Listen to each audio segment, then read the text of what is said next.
बिल्लाहिमिनश्शैतानिर्रजीम बिस्मिल्लाहिर्रहमानिर्रहीम। तस्बीह अल्लाह ताला की दरूद सलाम आखिरी नबी हज़रत मोहम्मद सल्लल्लाहु अलैहि वसल्लम पर। मैं राय आबिद अली खरर रास नुक्ता के फ़ोरम से हाज़िर खिदमत। मेरे देखने और सुनने वालों को सलाम। आज का हमारा मौजू है कि बैरून मुल्क मुकीम लोग अपनी जायदाद कैसे फ़रोख्त कर सकते हैं, और जब जायदाद फ़रोख्त कर रहे हों तो मुमकिन नुकसान से कैसे बच सकते हैं। हर मुल्क अपने लोगों की बेहतरी के लिए सख्त से सख्त कवानीन बनाते हैं ताकि कोई भी धोखा या फ्रॉड ना हो सके। इसी तरह गैर मनकूला जायदाद यानी कि मकान, दुकान, प्लॉट वगैरह फ़रोख्त करने के लिए कवानीन सख्त तरीन होते हैं ताकि कोई भी शख्स किसी दूसरे शख्स की जायदाद धोखा से, फ्रॉड से,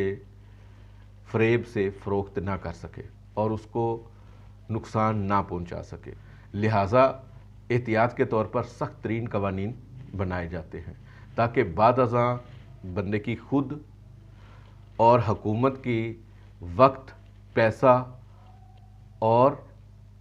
तवानाई ज़ाया ना हो। गैर मनकूला जायदाद को ख़रीदने के हवाले से कवानीन नरम होते हैं, क्योंकि जब कोई चीज़ ख़रीद रहा होता है कोई शख्स, तो जायदाद उसके नाम लगनी होती है, और कोई भी ऐसा शख्स नहीं है जो बग़ैर इवज़ाना लिए, कंसिडरेशन के बगैर वो चीज़ या जायदाद, गैर मनकूला जायदाद किसी शख्स के नाम लगाए। जबकि जब चीज़ फ़रोख्त हो रही होती है, गैर मनकूला जायदाद फ़रोख्त हो रही होती है, तो ये एहतमाल होता है कि कोई शख्स धोखा, फ़रेब और ठगी के साथ किसी शख्स को बग़ैर कंसिडरेशन के उसकी जायदाद को अपने नाम लगवा ले या कहीं और फ़रोख्त कर दे। इसलिए ज़रूरी करार दिया जाता है कि जो शख्स गैर मनकूला जायदाद फ़रोख्त कर रहा हो, वो जायदाद को फ़रोख्त करते हुए मुतलका महकमे के दफ्तरों में खुद पेश हो, बायोमेट्रिक करवाए, और जो उस जायदाद को ख़रीद रहा है उसके साथ फ़ोटो बनवाए, और जो शख्स उस वक़्त मुतलका अफसर मौजूद है उसके साथ फ़ोटो बनाए और दीगर मुतलका अमूर सर अंजाम दे। लेकिन अगर वो किसी वजह से ऐसा नहीं कर सकता, या कोई मजबूरी है, या कोई मजबूरी आड़े है, तो फिर वो अपनी जायदाद जनरल पावर ऑफ अटर्नी यानी कि मुख्तार आम के ज़रिए फ़रोख्त कर सकता है। अगर कोई शख्स गैर मुल्क में मुकीम है और वो अपनी जायदाद फ़रोख्त करना चाहता है, या तो वो खुद आएगा उस जगह पे जहाँ पे उसकी जायदाद है, या वो मुख्तार आम जिस मुल्क में वो रह रहा है, या फिर वो मुख्तार आम देगा, और मुख्तार आम सादा कागज़ के ऊपर होगा, सादा कागज़ के ऊपर तहरीर करेगा और उसमें जायदाद की पूरी तफसील मौजूद होगी। फिर वो जिस मुल्क में रह रहा है उस मुल्क में जाएगा और अपने मुल्क की एम्बेसी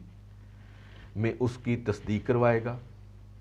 फिर बाकायदा उसको कोरियर के ज़रिए भेजेगा जिस शख्स को वो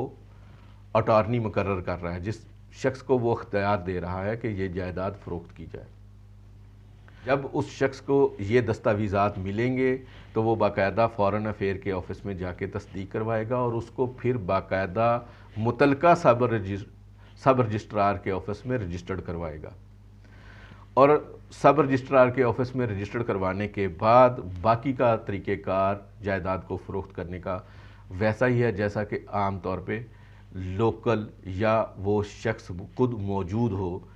तो वो फ़रोख्त कर रहा हो। यानी मुख्तार आम बतौर मुख्तार आम फ़र्द मलकियत निकलवाएगा, उसकी तस्दीक करवाएगा, अष्टाम करवाएगा,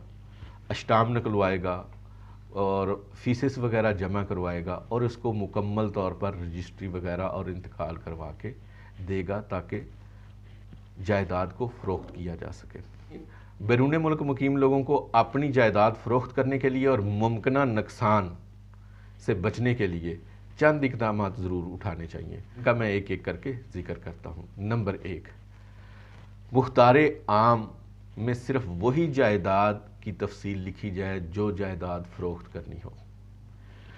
अगर आप किसी दूसरी जायदाद की भी तफसील लिखेंगे और अख्तियार देंगे तो वो शख्स जिसको आप मुख्तार आम बना रहे हैं وہ بھی جائیداد جو آپ نہیں چاہتے وہ بھی فروخت کر سکتا ہے، لہٰذا احتیاط کرنی چاہیے۔ نمبر 2، رقم جائیداد اگر بیرون ملک منگوانا ہو تو اس کا بھی طریقہ کار لکھیں کہ یہ بینک کے ذریعے، اکاؤنٹ کے ذریعے